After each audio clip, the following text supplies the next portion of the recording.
నమస్తే, welcome to Andhraprabha. నేను వంశీ. ఈ రోజు మనతో పాటు కాంగ్రెస్ జనరల్ సెక్రటరీ సంధ్యా రెడ్డి గారు ఉన్నారు. అక్క నమస్కారం. అక్క నమస్తే తమ్మి. మీ సీఎం చూసి వేరేలా మాట్లాడుతుంటారు, దానికి మా సమాధానం అన్న ఒక్కటే చెప్పిండు, కేసీఆర్ గారు పాలిటిక్స్ లో నిరంతరంగా లేరు, ఆయన గురించి నేను ఏం మాట్లాడను, సచిన పవన్ నేను చంపను అన్నాడు. మా అన్న ఒకటే, ఇదే కేసీఆర్ గారు ఒకటే చెప్పిండు, కాంగ్రెస్ పార్టీ లేకపోతే ఇవాళ తెలంగాణ లేదని. రేవంత్ అన్న తెలంగాణలో ఒక భాగమని చెప్పిండు. నిరంతర రాజకీయాలలో లేనప్పుడు నేను మాట్లాడాను అన్నాడు. చరిత్ర హీనుడా నేను ఎప్పుడు మాట్లాడలేదు, ఒకటి గుర్తుపెట్టుకోండి. చంద్రశేఖర్ రావు గారు అవినీతి చేసిండు, అది నేను నిరూపిస్తున్నాం మేము అని చెప్పాడు. ఆయన చెడ్డవాడో లేకపోతే అది అనలేదు, ఉద్యమం చేసిండు, తెలంగాణ కోసం కొట్లాడిండు. ఆయన లేనిపోని మాటలు ఎప్పుడు రేవంత్ అన్న ఎప్పుడు కూడా మాట్లాడాడు. మొన్న కూడా ప్రెస్ మీట్ పెట్టి చచ్చిన పావును చంపొద్దు అన్నాడు. అది ఇక అది మీరు అర్థం చేసుకోవాలి. అది మేము ఇదా అదా అని కాదు, దాంట్లో 100 వస్తే ఎవరు ఏం చేసిరు అనేది. ఎందుకంటే ఇంత తొందరగా ఉద్యమకారుల ఉసురు అనేది అంత ఈజీ అయిన పని కాదు. నువ్వు కళాకారులను కనీసం గౌరవించుకోకపోతివి, ఒక విద్యార్థులను దగ్గర తీసుకోపోతివి. యథా రాజా తదా ప్రజలు, తండ్రి బాటలోనే 2 పిల్లలు నడిచిరు. నేను అనేది ఏంటంటే, అధికారం ఉన్నప్పుడు 10 మందిని దగ్గర తీయండి, ఆ 10 మందే మీకు వెన్నంటి ఉంటారు. నీకు వెనక 10 మంది లేకపోతే నువ్వు ఎన్ని కోట్లు సంపాదిస్తే ఏంది? నీ వెనక సచ్చినప్పుడు పాడే మోసినప్పుడు ఎంతమంది వస్తారో చూసుకోండి, చూడాలి, చరిత్ర చూడాలి. సచ్చినోడు ఎవడు చూడడు, ఎవడే తీసుకపోడు, కానీ అది చరిత్ర. బర్నింగ్ టాపిక్ ఏంటంటే, స్పీకర్ కి కోర్టు నుంచి నోటీసులు వచ్చినాయి. 4 వారాల్లో మీరు తీర్పు ఇవ్వాలి. ఎమ్మెల్యేల గురించి ఏంటి, అసలు ఏం చేయబోతున్నారు? మీరే తీర్పు తీసుకొని ఆల్రెడీ 3 నెలల క్రితం ఇచ్చిన తీర్పు ఇప్పటి వరకు స్పీకర్ ఇప్పటి వరకు ఎంతవరకు తీసుకోలేదు. సో మరి మీరు రేవంత్ రెడ్డి ఏ టైప్ ఆఫ్ లో వెళ్తారు? మరి న్యాయంగా వెళ్తారా లేకపోతే సమన్యాయంగా వెళ్తారా? ఏ విధంగా వెళ్తారు? సమన్యాయంతోనే స్పీకర్ వదిలేసిండ్రు. స్పీకర్ కి వాళ్ళు వివరణ ఇచ్చుకుంటారు. ఇది స్పీకర్ పరిధిలో ఉన్నప్పుడు కూడా మనం మాట్లాడడం భావ్యం కాదు. దాంట్లో ఇన్వాల్వ్మెంట్ సీఎం గారికి ఏమి ఉండదు. కోర్టు పరంగా స్పీకర్ గారు నిర్ణయం తీసుకుంటారు, అతి తొందరలో తీసుకుంటారు. బైబిల్ వస్తుందా మళ్ళా? నేను అనేది అదే, వాళ్ళ వివరణను బట్టి దాన్ని బట్టి ఉంటది. డెఫినెట్ గా దాని వల్ల మనం ఇప్పుడు సమాజానికో లేకపోతే ఇంకా దాని గురించి పెద్దగా నేనైతే పట్టించుకోను. సరే, వాళ్ళు దేనికోసం అక్కడ ఉన్న ప్రజల కోసం మారిండ్రు అంటారు, అది వివరణ నువ్వు నేను చెప్తే కాదు. రేవంత్ అన్న కారకుడు కాదుగా. అక్కడ ఉన్న స్పీకర్ కి అక్కడ రాజీనామా చేస్తారా లేకపోతే అదే కొనసాగిస్తారా, మేము ఇలాగే రిలేటెడ్ గా కాంగ్రెస్ కుంటారా అనేది వివరణ ఇవ్వాల్సింది ఎమ్మెల్యే గారు, వివరణ కోరేది స్పీకర్ గారు. దానికి రేవంత్ రెడ్డి గారికి ఏం సంబంధం, రాహుల్ గారికి ఏం సంబంధం, కాంగ్రెస్ పార్టీకి ఏం సంబంధం? అక్కడ ఉన్న వాళ్ళు వివరణ, కాంగ్రెస్ పార్టీలో వినండి, వివరణ కాంగ్రెస్ పార్టీ కాదా, ఎందుకు వచ్చిండ్రు, దేనికోసం వచ్చిండ్రు అనేది స్పీకర్ గారు అడుగుతారు, అక్కడ ఉన్న ఎమ్మెల్యే గారు చెప్తారు. దానికి సంధ్యారెడ్డో లేకపోతే రేవంత్ రెడ్డి గారో లేకపోతే కాంగ్రెస్ పార్టీ దానికి సమాధానం చెప్పారు. ఇప్పుడు ఖైరతాబాద్ లో బైపోల్ వచ్చే అవకాశం ఖచ్చితంగా వచ్చింది. సో సస్పెండ్ చేయకముందు ఏనే రాజీనామా చేసి ఎమ్మెల్యే పదవికి మళ్ళా వచ్చే అవకాశం ఉందన్నారు. ఒకవేళ వస్తే ఎలా ఉంటది అంటారు? మళ్ళీ కాంగ్రెస్ ఎలా ఉంటది? కాంగ్రెస్ తెలంగాణ రాష్ట్రంలో ప్రజలు ఆశీర్వదిస్తున్నారు, అర్థం చేసుకున్నారు మెయిన్ గా.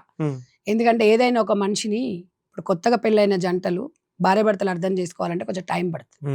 ఆ అర్థం చేసుకున్న టైంలోనే కొన్ని విమర్శలు వస్తాయి, విభేదాలు వస్తాయి, విడిపోయడానికి వస్తుంది. నువ్వు అర్థం చేసుకున్న తర్వాత 100 సంవత్సరాలు బాగుంటావు. స్టార్టింగ్ లో కొంచెం తెలంగాణ ప్రజలకు అర్థం కాల వాట్ ఈజ్ వాట్ అని. ఇప్పుడు అర్థమైంది, అవకాశం ఇస్తుర్రు. 10 ఏళ్ళు కేసీఆర్కి ఇచ్చినాం, 2 ఏళ్ళకే మనం ఎందుకు అనాలని మేము అనట్లేదు.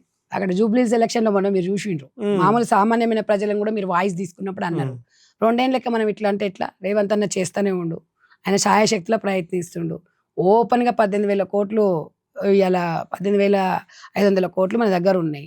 ఈ దరిద్రుడు చేసిపోయిన వడ్డీకి 6,500 కోట్లు కడుతుండు. ఉద్యోగస్తులకు 5,000 కోట్లు 6,000 కోట్లు ఉన్నది, ఇక మంచి చెడు అన్ని ఉందని ఓపెన్ గా చెప్తుండు. ఎన్నడన్నా కేసీఆర్ చెప్పిండా? ఎన్నడన్నా ఈ విషయాలు చెప్పిండా? అప్పులు తీసుకొచ్చి రాష్ట్రాన్ని రావాలని కష్టం చేసిండు. కాబట్టి కాంగ్రెస్ పార్టీని ఆదరిస్తారు. డెఫినెట్ గా 3 సంవత్సరాలు కాంగ్రెస్ పార్టీ అధికారంలో ఉంది. ఇంకా వచ్చే 10 సంవత్సరాలు కూడా కాంగ్రెస్ పార్టీ ఉంటది. ఒకటే చెప్తున్నాను, తెలంగాణ రాష్ట్రంలో మునుగోడు ఉప ఎన్నికలలో ఇదే కేసీఆర్ గారు ఒక మాట చెప్పిండు, పాలిచ్చే ఆవు కావాలన్నా గడ్డి తినే దున్నపోతు కావాలన్నా అని ఒక హితబోధ చేసిండు. అది కూడా కర్మనే. ఆ కర్మనే మొన్న జూబ్లీస్ ఎలక్షన్ లో నీకు ఇచ్చింది. జూబ్లీస్ లో మొత్తం విను, ఇప్పుడు ఒకటి తమ్మి, ఇవాళ పాలిచ్చే ఆవును కాంగ్రెస్ పార్టీని కోరుకున్నారు. గడ్డి తినే దున్నపోతుని ఫామ్ హౌస్ లో పడుకోబెట్టింది. ఉమ్. ఇప్పుడు రెగ్గింగ్ అంటారు, దొంగోట్లు అంటారు. ఒక్కటి చెప్పనా, బీఆర్ఎస్ నాయకులు వచ్చారా ఇప్పుడు నవీన్ యాదవ్ ఆఫీస్ ఒక- ముందలకి గొడవ ఒకటి చేశారా? అరే వాళ్ళ పనే అది. ఆ. ఇప్పుడు ఒక ఓడిపోయేటప్పుడు బాధ ఎట్లుంటది. ఇప్పుడు సునీతమ్మ ఎగ్జాంపుల్ చూడు, టికెట్ వచ్చినప్పటి నుంచి ఒక్క మాట కూడా మాట్లాడాలి. ఉమ్. అట్లీస్ట్ ఒక మహిళగా మాట్లాడి 10 మందికి ఒక భరోసా కల్పించేంత కెపాసిటీ తనకు లేకుండే. నువ్వు అదే ఓడిపోతున్నావు అని తెలిసిన తర్వాత తను ఒక గూండాయిజం, రౌడీయిజం ఎట్లా చూపించింది అనేది మీరే చూడండి. ఒక మహిళకి తప్పు జరుగుతున్నప్పుడు మాట్లాడే నేను అధికారం ఒకటి లేదా? చెప్పను, Question చేయొద్దా మహిళ? 100% వినండి. ఆ. 100% దానికి ఒక చట్టం ఉంటుంది, దానికి అది ఉంటది. ఉమ్. రోడ్ల మీద కూర్చుంటే ఆమెకి ఏదైనా జరిగినా మా బాధ్యతనే. ఒక ఆడబిడ్డగా ఉమ్. తన భర్త చనిపోయిండు, మేము పుట్టడి దుఃఖంలో ఉంది, ఉమ్. మేమందరం కూడా సానుభూతి తెలియజేస్తాము, ఉమ్. హక్కున చేర్చుకుంటాం. కానీ ఉమ్. సానుభూతికి సంగీతానికి చింతకాయలు రాలవు. ఉమ్. ఇంకొకటి, ఇప్పుడు మేము ఫుల్ టైం పాలిటిక్స్ లో ఉన్నాం, నీకు తెలుసు తమ్ముడు. ఉమ్. మా వెనక నా మొగడు ఏం లేడు. ఉమ్. మా అంటే మా మేము Husband. తిరిగే పొలిటికల్లో అవును. మా ఫాదర్ ఏం లేడు, అవును. నా బ్యాక్గ్రౌండ్ ఏం లేదు. ఇప్పుడు సంధ్యారెడ్డి వెనుక ఒక స్పోక్స్ పర్సన్ గా కాంగ్రెస్ పార్టీ నాకు ఒక అవకాశం ఇచ్చింది, నేను నిరూపించుకున్నా. ఉమ్. కాబట్టే నాకు మళ్ళీ తిను బాగా చేయగలుగుతుంది, మాట్లాడగలుగుతుంది, సమాజంలో పార్టీకి సేవలు చేస్తుంది అనే ఒక గుర్తింపు నుంచి కాంగ్రెస్ పార్టీ జనరల్ సెక్రటరీ ఇచ్చింది. అవును. బట్ నేను ఇండివిజువల్గా ఎదిగినాను కాబట్టి నా మీద పార్టీకి నమ్మకం ఉంది. అవును. ఇవాళ ఒక భర్త చాటి భార్య, అట్లా నేను మహిళలు రాజకీయాలకు రావద్దని నేను చెప్పను. ఉమ్. నేను అనేది ఏంటంటే, నవీన్ యాదవ్ గారికి ఉన్న తేడా, తనకున్న తేడా ఏంటి అంటే, ఇక్కడ ఇంకా ఎమ్మెల్యేలు నిలబడ్డాక ఇంకా మహిళ ఏముంది, జెంట్స్ ఏముంది, ఉమ్. పదవి అనేది ఒకటే. అంతే. నువ్వు మహిళకేమో సపరేట్ ఓట్లు ఉంటాయి, మగోనికి సపరేట్ ఓట్లు ఉంటాయా? ఉమ్. నువ్వు మహిళవా, నువ్వు ఏదని కాదు అక్కడ ఎమ్మెల్యే క్యాండిడేట్ అంతే. ఎవరనేది కాదు అక్కడ. జెండర్ అవసరం ఇక లేదు. సెంటిమెంట్లు పెట్టుకున్నాం అనుకుంటా పోతే మనకు కూడా వేరే వస్తాయి ఇక అవును. అవును. కాబట్టి అవన్నీ మనం మాట్లాడడానికి ఉండదు. ఉమ్. నువ్వు ఒక ఎమ్మెల్యేకి వచ్చినప్పుడు మంచి వచ్చినా, నువ్వు ఒక డాక్టర్ వైద్యం వచ్చినమ్మా, పిల్లి వచ్చినా పట్టాలి, ఇంకేదో వచ్చినా పట్టాలి. ఉట్టిగానే నేను ఎమ్మెల్యే, నేను ఆడదాన్ని, నన్ను ఏమి అది కాదంటే ఉమ్. అది కాదు. మనం ఒక పాలిటిక్స్ లో ఉన్నప్పుడు, ఒక పదవిలో ఉన్నప్పుడు మనం ఏదొచ్చినా బెర్ చేయాలి. ఉమ్. నిలబడ్డావు, ఓడిపోయినావు అనుకో, ప్రజలకు ఇవే సవాల్ విసురుతున్నా మీ టీవీ ద్వారా, మీ ఛానల్ ద్వారా. ఉమ్. ఓడిపోయినావు, ప్రతి రోజును ప్రజలతో ఉండు, ఉమ్. మళ్ళీ 3 ఏళ్ల వరకు ఉమ్. అనునిత్యం ఉండు. అప్పుడు నువ్వు ఒక మహిళగా నీకు ఒక గుర్తింపు ఉంటుంది. ఉమ్. మళ్ళీ నువ్వు మళ్ళా 3 ఏళ్ల తర్వాత టికెట్ తీసుకొని వస్తే నేను ఎవరు దేకడు. ఉమ్. నవీన్ తమ్మునికి ఆమెకున్న తేడా ఏంటి అంటే, ఓడిపోయినా 2 సార్లు, అబ్బాయి ఇంటర్మీడియట్ అప్పటి నుంచి నేను చూస్తున్నాను పాలిటిక్స్ లో కొంచెం ఇంట్రెస్ట్ గా, ఓడిపోయినా కూడా అక్కడే ఉన్నాడు, ఉమ్. ప్రజల్ని పట్టుకోండు. నేను కొన్నిసార్లు విన్నాను కానీ అంత దగ్గరకు ఎప్పుడు చూడలేదు. ఈ 20-30 రోజులు నేను గమనించిన, ఇవాళ కూడా కలిసిన అబ్బాయిని రౌడీ అని ఎట్లా అనాలనిపించిందో కేటీ రామారావుకి అర్థం కాల. ఉమ్. అసలు ఆ మాటకి దానికి అసలు పొంతనే లేదు తెలుసా. ఉమ్. అంత సౌమ్యుడు. నిజంగా ఆ ఏజ్ లో పిల్లలు ఎట్టుంటారు అంటే నిప్పులేదైతే పొగ రాదు కదా అక్క.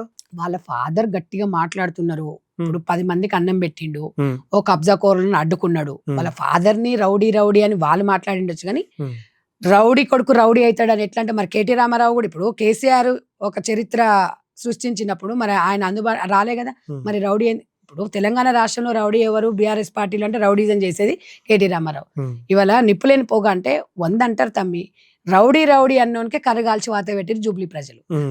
సరే నేను నువ్వు అంటే మీడియా అంటే ఏదో మనం మీడియానో లేకపోతే పొలిటికల్ ఇద్దరు మనం బురదేస్తాం మీద. ఉమ్. మరి అక్కడ ఉన్న జూబ్లీస్ ప్రజలకు ఏం సంబంధం లేదు. ఉమ్. అయినా రౌడీని ఎందుకు ఎన్నుకున్నారు ఉమ్. అంటే ఇప్పుడు రౌడీ అన్నట్టేనా? ఉమ్. ఇప్పుడు వాళ్ళని ఎన్నుకున్న వాళ్ళను మనం కూడా రౌడీలు అన్నట్టేగా. ఉమ్. మీకు ఎక్కడుందా రైట్? ఉమ్. అది తప్పు కదా. అవును. వాళ్ళ మంచి చెడు వాళ్ళకి తెలుసు. అవును. నువ్వు ఓటును గౌరవించాలి మనం రాజ్యాంగం కల్పించినప్పుడు. ఉమ్. రౌడీ అనేది నాకైతే కనిపించలేదు. ఉమ్. నిజంగా కూడా భలే అబ్బాయి, అవును. అసలు మాట్లాడే విధానం గాని ఓపికతోని అవును. అలా ఉన్న వ్యక్తి మరో పీజీఆర్ అవుతాడు. నువ్వు రాసి పెట్టుకో. అవును. నవీన్ అన్న వ్యక్తిగతంగా చూస్తూ ఎంత ఉంటాం మనం. మంచి వ్యక్తి అంటే నేను విన్నది వేరు, ఆ. నేను చూసిన కాబట్టి చెప్తున్నా. అవును. నేను ఒక 1/2 అవర్ కూర్చున్నా. అక్క తినండి, అక్క ఉండండి, ఉమ్. అక్క కూర్చోండి అక్క. ఉమ్. నీకు గంటలకు తెలియదు, ఒక 2-3 నిమిషాలు చాలు. అవును. ఒక మనిషి ఫ్యామిలీ కూడా అవును. వాళ్ళు 10 మందికి అన్నం పెట్టేటోళ్ళు అయ్యా. ఇక 10 మంది ఫోకస్ అయినప్పుడు పళ్ళున్న చెట్టుకే రాళ్ళు వాళ్ళు అంటారు, పట్టించుకోవద్దు మనం. ఉమ్. మరి ఇప్పుడు ఇక వాడు ఎవడేమన్నా మనం ఏమనకుండా ఉంటేనే మంచివాడు, అవును. గట్టిగా మాట్లాడితే రౌడీలు. ఉమ్. నన్ను అనరా?